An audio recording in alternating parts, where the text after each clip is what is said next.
മുനമ്പത്തിനോട് V D Satheesan പറഞ്ഞത് 10 മിനിറ്റാണ്. ഉറപ്പായിരിക്കുന്നു ഇനി ആ 10 മിനിറ്റിൽ ഒന്നും നടക്കാൻ പോകുന്നില്ല. മണിക്കൂറുകളും ദിവസങ്ങളും കഴിഞ്ഞു. ചതിയുടെ എല്ലാ കാര്യങ്ങളും വെളിയിലേക്ക് വന്നു. ഇനി എന്താണ് നടക്കാൻ പോകുന്നത്? ഇനി എന്താണ് നടക്കാൻ പോകുന്നതെന്നുള്ളത് ഞങ്ങൾ ഈ കഴിഞ്ഞ വർഷങ്ങളിൽ അനുഭവിച്ച ദുരിതങ്ങൾ ഒന്നും കൂടി ഞങ്ങളുടെ മേലിലേക്ക് വരികയുള്ളൂ. ഇനിയും അത് നീണ്ടുപോകും. ഇനിയും അദ്ദേഹം എന്ന് പറഞ്ഞ എന്താണ്, കഴിഞ്ഞ സർക്കാർ ചെയ്ത ഒരു പ്രക്രിയ പ്രകാരം 10 മിനിറ്റ് കൊണ്ട് അവർക്ക് ഞങ്ങൾ തീർക്കുമെന്നറിയാവുന്നത് കാരണം ഞങ്ങൾക്ക് ഈ ഒരു പണി തന്നിട്ട് പോയതെന്നുള്ള രീതിയിലാണ് അദ്ദേഹം സംസാരിച്ചത്. ഇത് ഞങ്ങൾക്കറിയാവുന്ന കാര്യമാണ്. വി ഡി സതീശൻ മനസ്സിലാക്കേണ്ട ഒരു കാര്യം, ബഹുമാനപ്പെട്ട മുഖ്യമന്ത്രി മനസ്സിലാക്കേണ്ട ഒരു കാര്യം, എവിടെ നിന്നും സംസാരിക്കണ പോലെയുള്ള ഒരു പള്ളിയുടെ മുമ്പിൽ വന്ന് സത്യം ചെയ്യുന്നത്. ഇവരോടൊപ്പം തന്നെ സത്യം ചെയ്ത ഒരു കൂട്ടരുണ്ട് പള്ളിയുടെ മുമ്പിൽ വന്ന്. അവരുടെ സ്ഥിതി എന്താണെന്ന് ജനങ്ങൾ കണ്ടിട്ടുണ്ട്. അപ്പം നിങ്ങൾ ചോദിക്കും, ഇവിടെ കിരൺ റിജിജു വന്ന് ഈ കാര്യം സംസാരിച്ചല്ലേ, എന്ത് പറ്റിയെന്നുള്ളത്. അപ്പം അതിനുള്ളൊരു മറുപടി, കിരൺ റിജിജു ഈ കാര്യം ഒരു വഖഫ് നിയമം പാസ്സായി 4-ാം ദിവസം UDF ഘടകകക്ഷിയായ മുസ്ലിം ലീഗ് അതിനെതിരെ പോയി ഒരു സ്റ്റേ വാങ്ങിച്ചു. വഖഫ് നിയമം പാസ്സാകും. അതിനുശേഷം എത്രയോ നാളുകൾ പോയി. ഇപ്പോഴും ആ കേസ് സുപ്രീം കോടതിയിൽ നടന്നുകൊണ്ടിരിക്കുകയാണ്.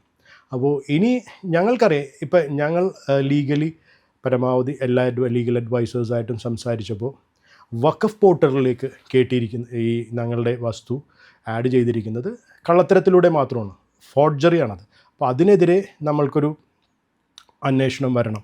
അപ്പോൾ ഞങ്ങൾ ഇപ്പോൾ, കാരണം ഇത് സെൻട്രൽ ഗവൺമെൻറ്റിൻ്റെ കീഴിലുള്ളൊരു വഖഫ് പോർട്ടലാണ്. അപ്പോൾ ഞങ്ങൾ അതിനുവേണ്ടി, അതത് സംസ്ഥാനങ്ങൾക്കാണ് ഈ ഉമീദ് പോർട്ടലിൽ രജിസ്ട്രേഷൻ വെരിഫൈ ചെയ്യാനുള്ള അതോറിറ്റി ഉള്ളത്. 31,000 രജിസ്ട്രേഷനുകൾ UP യോഗി ആദിത്യനാഥ് രജിസ്റ്റർ ചെയ്ത് കഴിഞ്ഞു. അതിനെ റദ്ദാക്കി കഴിഞ്ഞു. ആ രജിസ്ട്രേഷൻ 31,000 രജിസ്ട്രേഷനെ ഉമീദ് പോർട്ടലിൽ നിന്ന് യോഗി ആദിത്യനാഥ് റദ്ദാക്കി. അപ്പോൾ വി ഡി സതീശന് അതേ പവറുണ്ട്. വി ഡി സതീശന് അത് ഏറ്റവും വലിയൊരു എത്രയും പെട്ടെന്ന് ചെയ്യാൻ പറ്റുന്ന ഒരു പവർ എന്ന് പറഞ്ഞാൽ, അദ്ദേഹം പറഞ്ഞിരിക്കുന്നത് ഇത് കഴിഞ്ഞ സർക്കാരിൻ്റെ കീഴിലുള്ള വഖഫ് ബോർഡാണ്. എന്തുകൊണ്ട് അദ്ദേഹം മുഖ്യമന്ത്രിയല്ലേ, ഈ എത്രയോ കാര്യങ്ങളെ പിരിച്ചുവിടുന്നുണ്ട് അദ്ദേഹത്തിന് ഇന്നോ നാളെയോ ഒരു ഉത്തരവിടാം, ഈ വഖഫ് ബോർഡിനെ പിരിച്ചുവിട്ടിരിക്കുന്നു, പുതിയൊരു വഖഫ് ബോർഡ് വരട്ടെ. പക്ഷേ ഇനി പുതിയൊരു വഖഫ് ബോർഡ് വന്നു കഴിഞ്ഞാൽ ആ വഖഫ് ബോർഡിനോട് അദ്ദേഹത്തിന് നിർദ്ദേശിക്കാം, നിങ്ങൾ കൊടുത്തിരിക്കുന്ന അത് പിൻവലിക്കണം. അതിനുള്ള അധികാരം സർക്കാരിനുണ്ട്. പക്ഷെ അതിനുള്ള ധൈര്യം ഉണ്ടാകണം. അവിടെയാണ് ചോദ്യം വരുന്നത്. പറയാനുള്ള ധൈര്യം, ഈ വഖഫ് ബോർഡിനെ പിരിച്ചുവിടാനുള്ള ധൈര്യം കാണിക്കണം. കാരണം അത് നിയന്ത്രിക്കുന്നത് മുസ്ലിം ലീഗാണ്. അതെ, അവരോട് സതീശൻ സമരപ്പെട്ടേ പോവുള്ളൂ. അവരെ വെല്ലുവിളിക്കാനുള്ള ധൈര്യം സതീശനില്ല. തീർച്ചയായിട്ടും. കാരണം മുസ്ലിം ലീഗ് കോൺഗ്രസിൻ്റെ എന്തെന്നാണ് അവരുടെ ഒരു പേര് പറയുന്നത്, ബി ടീമല്ല, ഹൈക്കമാൻഡ്. അവരുടെ ഹൈക്കമാൻഡ് കോൺഗ്രസിൻ്റെ ഡൽഹിയിലല്ല ഹൈക്കമാൻഡ്, കേരളത്തിലെ കോൺഗ്രസിൻ്റെ ഹൈക്കമാൻഡ് മലപ്പുറത്താണ്. അപ്പോൾ അവരുടെ നിർദ്ദേശപ്രകാരമേ വി ഡി സതീശന് പോകാൻ പറ്റുള്ളൂ. പക്ഷേ എനിക്കിപ്പോൾ ഇതെല്ലാം ഈ സംഭവങ്ങളെല്ലാം നമുക്ക് അറിയാവുന്നതാണ്. സതീശൻ ചെയ്യില്ല എന്നുള്ളത് ഉറപ്പാണ്. പക്ഷേ എനിക്ക് ഒരു വലിയ പ്രയാസം തോന്നിയത് മുനമ്പത്തുകാർക്കെതിരായിട്ടൊരു ഹേറ്റ് ക്യാമ്പയിൻ സോഷ്യൽ മീഡിയയിൽ വളരെ ശക്തമായിട്ട് വന്നു. അപ്പോൾ എനിക്കത് വിഷമവും തോന്നിയ ഒരു കാര്യമാണ്. എന്തുകൊണ്ട് അങ്ങനെ ഒരു ക്യാമ്പയിൻ വരുന്നു? നിങ്ങൾ മുനമ്പത്തെ 610 കുടുംബങ്ങളെക്കുറിച്ച് സംസാരിക്കുമ്പോൾ പ്രേക്ഷകർ മനസ്സിലാക്കേണ്ട ഒരു കാര്യം, അതൊരു അപേക്ഷയായിട്ട്, ഈ 610 കുടുംബങ്ങളും ക്രിസ്ത്യാനികളല്ല. ഇപ്പം നിങ്ങൾ എടുത്ത് കേൾക്കേണ്ട, കാരണം ഹെയ്റ്റ് കമൻസ് ഞങ്ങളെല്ലാവരും ഇരുന്ന് വായിക്കുന്നുണ്ട്. ഞങ്ങളുടെ നാട്ടിൽ ഒരു വലിയൊരു മൊത്തത്തിൽ നോക്കുമ്പോൾ ഒരു ഡിപ്രഷനിലേക്ക് പോയി എന്നുള്ള രീതിയിലാണ്. കാരണം എല്ലാവരും മുനമ്പത്തുകാർ കടലിൽ പോയി ചാകട്ടെ, മുനമ്പത്തുകാരെ അവരെ മൈൻഡ് ചെയ്യരുത്, അവർ ചത്തുപോയിക്കോട്ടെ, അവരുടെ ഭൂമി വഖഫ് കൊണ്ടുപോയിക്കോട്ടെ, അങ്ങനെ ഏതെല്ലാം രീതിയിൽ വളരെ വൃത്തികെട്ട രീതികളിൽ വരെ ഞങ്ങൾ ചിത്രീകരിക്കുന്നുണ്ട്. പക്ഷേ ഈ 610 കുടുംബങ്ങളിൽ ഒരു 400ഓളം കുടുംബങ്ങളാണ് ക്രിസ്ത്യൻ കുടുംബങ്ങളുള്ളത്, ലത്തീൻ കുടുംബങ്ങളുള്ളത്. അതിലൊരു 1-2 സീറോ മലബാർ കുടുംബങ്ങളേ ഉള്ളൂ. ബാക്കി മുഴുവനും ഹൈന്ദവ സമൂഹമാണ്. ഈ ക്രിസ്ത്യൻ പള്ളി കൂടാതെ ഒരു 3 ക്ഷേത്രങ്ങളും ഇതിനകത്ത് പെടുന്നുണ്ട്. ഈ ഹൈന്ദവ സമൂഹത്തിലുള്ള ആൾക്കാരെല്ലാവരും ഞങ്ങളുടെ കൂടെ കൈകോർത്ത് നിൽക്കുന്ന ഒരു കൂട്ടായ്മയോടെ ഞങ്ങൾ പോവുകയാണ്. അതിൽ അരയ സമുദായത്തിൽപ്പെട്ടവരുണ്ട്, ഈഴവ സമുദായത്തിൽപ്പെട്ടവരുണ്ട്, മുക്കുവ സമുദായത്തിൽപ്പെട്ടവരുണ്ട്, വേട്ടുവ സമുദായത്തിൽപ്പെട്ടവരുണ്ട്. അപ്പോൾ അതും ജനങ്ങൾ മനസ്സിലാക്കണം. ഇതൊരു ക്രിസ്ത്യാനികളുടെ മാത്രം പ്രദേശമല്ല മുനമ്പം. പിന്നെ എനിക്ക് പ്രേക്ഷകരോട് എല്ലാവരോടും പറയാനുള്ളത്, മുനമ്പത്ത് മാത്രം ഉള്ളൊരു, കേരളത്തിൽ ആർക്കും കാണാൻ പറ്റാത്തൊരു പ്രത്യേക ഒരു കാഴ്ച നിങ്ങൾക്ക് മുനമ്പത്ത് വന്നാൽ കാണാം. നിങ്ങൾക്ക് ഈ കേരളത്തിൽ എത്ര ആയിരം ക്രിസ്ത്യൻ പള്ളികളുണ്ട്. ഏതെങ്കിലും ഒരു പള്ളിമുറ്റത്ത് ഒരു BJPയുടെ കൊടി നിങ്ങൾക്ക് കാണിച്ചു തരാമോ? പക്ഷെ മുനമ്പത്ത് വന്നു കഴിഞ്ഞാൽ നിങ്ങൾക്കത് കാണാം. ആ ഒരു കൊടി പള്ളിമുറ്റത്ത്, പള്ളിയുടെ നേരെ മുൻപിലൊരു പറമ്പ്, അത് ഞങ്ങളുടെ സ്വന്തം പറമ്പായത് കാരണം ഞങ്ങൾക്കത് അവിടെ സ്ഥാപിക്കാൻ പറ്റി. അതാണ് സഭയിലെ ഏതാനും വ്യക്തികൾ, സഭയല്ല, ഏതാനും വ്യക്തികൾക്ക് ഞങ്ങളോടുള്ള ദേഷ്യവും ഞങ്ങളെ തകർക്കാൻ നോക്കിയതും. പക്ഷെ അവർ ഞങ്ങളെ തകർക്കാൻ നോക്കിയതോടെ ഞങ്ങൾ വീണ്ടും പിടിച്ചു. പക്ഷെ അവിടുത്തെ ഒരു ജനത്തെ മൊത്തം മോശമായ രീതിയിലേക്ക് ചിത്രീകരിക്കേണ്ട രീതിയിൽ വന്നു. ഇതിപ്പം BJP അങ്ങനെ ഒരു മോശമായി ചിത്രീകരിക്കുന്നുണ്ടോ? BJP ഒരിക്കലും ചിത്രീകരിക്കുന്നില്ല. BJP ഒരിക്കലും അതിനുള്ള ഏറ്റവും വലിയൊരു തെളിവാണ് ഇന്ന് രാവിലെ, ഇപ്പോൾ രാജീവ് ജി ഡൽഹിയിലാണ്, ഇന്ന് രാവിലെ സുരേന്ദ്രൻ ജിയുടെ പത്രസമ്മേളനം ഉണ്ടായിരുന്നു. അതിനുശേഷം ബഹുമാനപ്പെട്ട രാജീവ് ജിയുടെ ഫേസ്ബുക്ക് പോസ്റ്റ് ഉണ്ടായിരുന്നു. സത്യത്തിൽ ഓരോ മുനമ്പത്തുകാരനും ഇവരുടെ പത്രസമ്മേളനവും ഇവരുടെ ഫേസ്ബുക്ക് പോസ്റ്റും കാണുമ്പോൾ ഞങ്ങൾക്ക് അവരുടെ ദീർഘായുസിന് വേണ്ടി പ്രാർത്ഥിക്കും. ആ ഒരു രീതിയിലുള്ളൊരു പോസ്റ്റും പത്രസമ്മേളനമാണ് ഞങ്ങൾ കണ്ടത്. അപ്പോൾ ഞങ്ങൾക്ക് ആ കാര്യത്തിൽ ഭയങ്കര സന്തോഷമുണ്ട്. കാരണം ഞങ്ങളുടെ കൂടെ വീണ്ടും ഈ രാജ്യം ഭരിക്കുന്ന നരേന്ദ്രമോദിയുടെ കീഴിലുള്ള ഒരു സൈന്യമുണ്ട്. ആ സൈന്യം വീണ്ടും മുനമ്പത്തേക്ക് എത്തുമെന്ന് ഞങ്ങൾക്കറിയാം. അതിൽ മുനമ്പത്തുകാർ ഞാൻ പറഞ്ഞില്ലേ, ഈ സുരേന്ദ്രൻജിയുടെ വാർത്താ സമ്മേളനവും രാജീവ് ജിയുടെ പോസ്റ്റും we are back in action എന്നുള്ളൊരു രീതിയിൽ ഞങ്ങൾക്കത് സന്തോഷമുണ്ട്.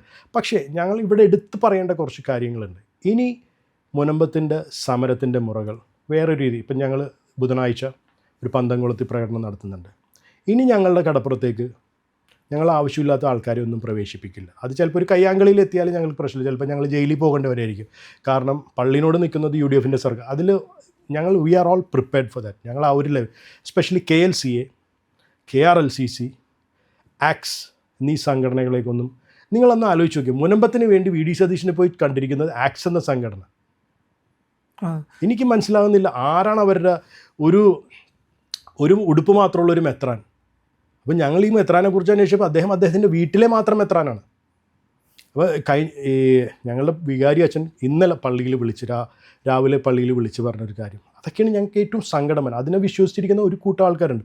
പള്ളിയിൽ വിളിച്ച് പറഞ്ഞ ഞാൻ സതീശൻ സാറിനെ കണ്ടിരുന്നു, 1 മാസം കൊണ്ട് അദ്ദേഹം പറഞ്ഞേക്കണം ജൂൺ 31-ാം തീയതി കൊണ്ട്, ഇന്നലെ ഞങ്ങളുടെ പള്ളിയിൽ വിളിച്ച് പറഞ്ഞു ജൂൺ 31-ാം തീയതി കൊണ്ട് ഈ പ്രശ്നം തീരുമെന്ന് പറഞ്ഞേക്കണം. ഇന്നാണ് VD സതീശൻ സാറ് വാർത്താ സമ്മേളനം നടത്തി. ഇന്നലെ പള്ളിയിൽ വിളിച്ച് പറഞ്ഞത്, പള്ളിയിലെ അദ്ദേഹത്തിൻ്റെ, കാരണം ഞങ്ങളിപ്പോൾ എല്ലാം ചിത്രീകരിക്കുകയാണ്.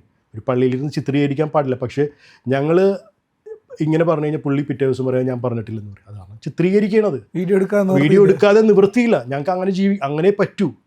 അപ്പോൾ ഇന്ന് വാർത്താ സമ്മേളനത്തിൽ ഇത് വന്നു കഴിഞ്ഞപ്പോൾ ഇപ്പോൾ പുതിയ ഇതിറക്കിയൊക്കെയാണ്, വഖഫ് ബോർഡ് നമ്മളെ ചതിച്ച് മറ്റേത് ചെയ്ത് മറിച്ച് ചെയ്ത് എന്നും പറഞ്ഞ് ഇങ്ങനെ നടക്കുക. ഈ ഭൂസംരക്ഷണ സമിതി അവിടെ സമരം ചെയ്യുന്നുണ്ടല്ലോ, അതിലെനിക്ക് വലിയൊരു സംഭവം തോന്നിയെന്ന് പറഞ്ഞു കഴിഞ്ഞാൽ അതിൻ്റെ കൺവീനർ അവിടെ നിന്ന് ഈ പറയുന്ന മറ്റേ LDFുമായിട്ട് സഹകരിച്ചിരുന്ന അവരുടെ പാനപാത്രത്തിൽ നിന്ന് അവസാനം ഈ പറയുന്ന ജലവും സ്വീകരിച്ചിട്ട് സമരം അവസാനിപ്പിച്ചു. ഇതാ കരം തീർക്കാനുള്ള അവസരം കിട്ടിയിരിക്കുന്നു, സമരം അവസാനിപ്പിക്കാം എന്ന് പറഞ്ഞ് അവസാനിപ്പിക്കുന്നു. അത് കഴിഞ്ഞ് ഇദ്ദേഹം കോൺഗ്രസിൻ്റെ ബ്ലോക്ക് പഞ്ചായത്തിലേക്ക് മത്സരിച്ചു. അവിടെ നിന്ന് തോറ്റു എന്നാണ് എനിക്ക് തോന്നുന്നത്, ജയിച്ചില്ല. ഇല്ല, നിർത്തിയില്ല. അത് പക്ഷേ അദ്ദേഹം നിന്നിരുന്നെങ്കിൽ BJPക്ക് ഒരു 40ഓളം കോൺഗ്രസിൽ നിന്ന് ആൾക്കാർ ഞങ്ങളിലേക്ക് വരാൻ ശ്രമിക്കുകയായിരുന്നു. കാരണം അവർ ഞങ്ങളുടെ മുനമ്പത്തുള്ള കോൺഗ്രസ്സുകാർ, ഇപ്പം അവരെല്ലാവരും എൻ്റെ സുഹൃത്തുക്കളാണ്. അവരെല്ലാവരും വർഷങ്ങളായിട്ട് നിന്നിരുന്നേച്ച് കോൺഗ്രസിന് വേണ്ടി മരിച്ച് ജീവിക്കുന്ന ആൾക്കാരാണ്. കമ്മ്യൂണിസ്റ്റ് പാർട്ടിയിൽ CPMൽ ഒരു മെമ്പർ ഇന്നലെ വന്നിട്ട് അവിടുത്തെ ബ്ലോക്കിലെ സ്ഥാനാർത്ഥിയാകാൻ നോക്കിക്കഴിഞ്ഞാൽ ഹൃദയമുള്ളൊരു കോൺഗ്രസ്സുകാരൻ വിട്ടുകൊടുക്കുന്നു. അപ്പോൾ അവർ പറഞ്ഞു, അവർ മേൽഘടകങ്ങളെ അറിയിച്ചു, ഈ പറയുന്ന വ്യക്തിയെ നിങ്ങൾ സ്ഥാനാർത്ഥിയാക്കിയാണെങ്കിൽ ഞങ്ങൾ രാജിവെക്കും. സ്ഥാനാർത്ഥിയായില്ല, ഭാഗ്യം. അതിനുശേഷം ഏറ്റവും രസം എന്ന് പറയുന്നത്, അതിനുശേഷം ഇദ്ദേഹം BJPനെ സമീപിച്ചു. പിന്നെ ഞങ്ങൾക്ക് എല്ലാവരും കാലിൽ ചെരുപ്പിട്ട് കിടക്കണ കാരണം അദ്ദേഹം അത് കണ്ട കാരണം വീണ്ടും അവിടെ നിന്ന് ഓടി. കുമ്പിടിയാണ് അദ്ദേഹം കുമ്പിടി മാത്രമല്ല, അദ്ദേഹം വേറെ പല കാര്യങ്ങളുണ്ട്. അത് ഞാനിത് പറയുന്നില്ല, നമ്മൾക്ക് ഈ വേദി ശരിയല്ല. കാരണം പക്ഷേ ഇന്നലെ വേറൊരു കാര്യം നമ്മൾ അറിയേണ്ട ഒരു കാര്യം, ഇപ്പോഴും ഞങ്ങളോടുള്ള ഹേറ്റ്രഡ് അവിടെ തുടരുന്നുണ്ട്. പക്ഷേ ഇന്ന് എനിക്ക് പ്രത്യേകിച്ച് നന്ദി പറയേണ്ട ഒരു കൂട്ടരുണ്ട്. ഞങ്ങൾ അതായത് ഈ വരുന്ന ബുധനാഴ്ച ഈ പ്രാവശ്യം മത്സരിച്ച അനിത തോമസ് അല്ലേ, അനിത തോമസിൻ്റെ കീഴിലുള്ള ഒരു ചാരിറ്റബിൾ സംഘടനയും ഞങ്ങളുടെ BJP ഘടകവും ചേർന്നിട്ട് 100ഓളം കുട്ടികൾക്ക് ബുക്കും കൊടയും ബാഗും പഠനോപകരണവും. അപ്പോൾ ഇപ്പോഴത്തെ ഈ കാലാവസ്ഥ കാരണം ഞങ്ങൾ പള്ളിയിൽ പോയി ഒന്ന് ചോദിക്കാമെന്ന് വെച്ച്, അവിടെ ഒരു ഹാളുണ്ട്, ഞങ്ങളുടെ കാശ് കൊണ്ട് ഞങ്ങൾ പണിതീർത്തിയ ഹാളാണ്, അല്ലാതെ ഈ മത്സ്യത്തോളം നിങ്ങൾക്ക് തരില്ലെന്ന് പറഞ്ഞു. ഞങ്ങൾക്ക് തരില്ല, ഈ പരിപാടി നടത്താനായിട്ട് തരില്ല. അത് അപ്പോൾ ഞങ്ങളത് കേട്ടിട്ട് ഇങ്ങോട്ട് പോകുന്നു. നമ്മൾ തർക്കിക്കാനൊന്നും, വേറൊരു കാര്യമായിരിക്കും, ഞങ്ങളുടെ സംഭാവന കൊണ്ട് നിർമ്മിച്ച ഹാളാണ്. പക്ഷേ ഇന്ന് ഏറ്റവും വലിയൊരു മഹത്തായ ഒരു കാര്യം തന്നതെന്ന് പറഞ്ഞാൽ, ഞങ്ങളുടെ കടപ്പുറത്ത് പെന്തക്കോസ്തുകാരുടെ ഒരു കൂട്ടായ്മയുണ്ട്. ചർച്ച് ഓഫ് ഗോഡ് ഉണ്ട്. അവരിന്ന് ഞങ്ങളെ രാവിലെ സമീപിച്ചിട്ട് പറഞ്ഞു, ഞങ്ങളുടെ പള്ളി നിങ്ങൾ ഹോളാക്കി എടുത്തു എന്ന് പറഞ്ഞു. അതിന് ഇന്ത്യൻ പെന്തക്കോസ്റ്റൽ സഭയോട്, എൻ്റെ മേലധികാരികളോട് ഈ ചെയ്ത ഒരു നല്ലൊരു കാര്യത്തിന് ഞങ്ങൾ നന്ദി പറയുകയാണ്. കാരണം എനിക്ക് വേറൊരു കാര്യം കൂടെ ഇപ്പോൾ പറഞ്ഞു, പെന്തക്കോസ്ത് സഭ, അതായത് ലാറ്റിൻ സഭ മാത്രമല്ല, ഇവിടെ പെന്തക്കോസ്ത് സഭയുണ്ട്. അത് മാത്രവുമല്ല, ഈ മുനമ്പത്തെ കാര്യങ്ങൾ പറഞ്ഞു വന്നപ്പോഴും ഞാൻ പെട്ടെന്ന് ഓർമ്മ വെച്ചുകൊണ്ട് പറയുക, നമ്മൾ നേരത്തെ പറഞ്ഞല്ലോ അവിടെ ക്രിസ്ത്യാനികൾ മാത്രമല്ല ഹിന്ദുക്കളും ഉണ്ട്, അവിടെ ക്ഷേത്രങ്ങളും ഉണ്ടല്ലേ? 3 ക്ഷേത്രമുണ്ട്. 3 ക്ഷേത്രമുണ്ട്. പള്ളികളും ക്രിസ്ത്യൻ സമൂഹവും മാത്രമല്ല, ക്ഷേത്രങ്ങളും ഹിന്ദു സമൂഹവും ഇവിടെ ഉണ്ട്. ഹിന്ദു സമൂഹമുണ്ട്. 200ഓളം ഫാമിലികളുണ്ട്.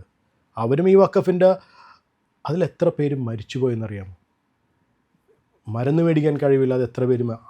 നിങ്ങൾ അറിയേണ്ട കാര്യം, ഈ വഖഫ് പ്രശ്നം തുടങ്ങിയിട്ട് ഇപ്പോൾ ഏകദേശം 6 വർഷമായി.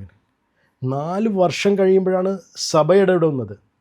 കോട്ടം അത്രയും നാൾ ഞങ്ങൾ ഒറ്റയ്ക്ക് നടന്നിരുന്നത്. ഞങ്ങൾക്ക് വക്കീലന്മാരുണ്ടായിരുന്നു. ഇവർക്ക് KLCAയുടെയും KRLCCയുടെയും 2 നെറികെട്ട നേതാക്കന്മാരുണ്ട്. ഇപ്പോഴും ഞാൻ വേറൊരു കാര്യം സംസാരിക്കേണ്ടതുണ്ട്.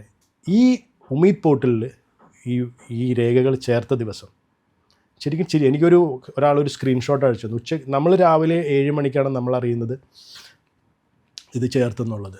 ഉച്ചയ്ക്ക് 12 മണി KLCAയുടെ സംസ്ഥാന ഘടകത്തിൻ്റെ ഒഫീഷ്യൽ ഫേസ്ബുക്ക് പോസ്റ്റിൽ അവരൊരു വാർത്ത ഇട്ടേക്കാണ്, ഇന്ന് ചവിട്ട് നാടക ശില്പശാല എല്ലാവരും അറ്റൻഡ് ചെയ്യും. ഇതാണ് ഈ ആർക്ക് വേണ്ടിയാണ് കുടുംബസ്വത്ത് പോലെ വെച്ചിരിക്കുകയാണ് ഈ 2 സംഘടന. പക്ഷെ ഇന്നൊരു കാര്യം ഞങ്ങൾ തീരുമാനിച്ചു, KLCA, KRLCC, ആക്സ് എന്നീ സംഘടനകൾ കടപ്പുറത്ത് വന്നു കഴിഞ്ഞാൽ ചിലപ്പോൾ വലിയൊരു കയ്യാങ്കളിയിലേക്ക് ഞങ്ങൾ അത് നിർത്തുള്ളൂ. കാരണം ഇനി ആവശ്യമില്ലാത്ത പോയിസണുകളെ ഞങ്ങളുടെ നാട്ടിൽ ഞങ്ങൾക്ക് മതിയായി.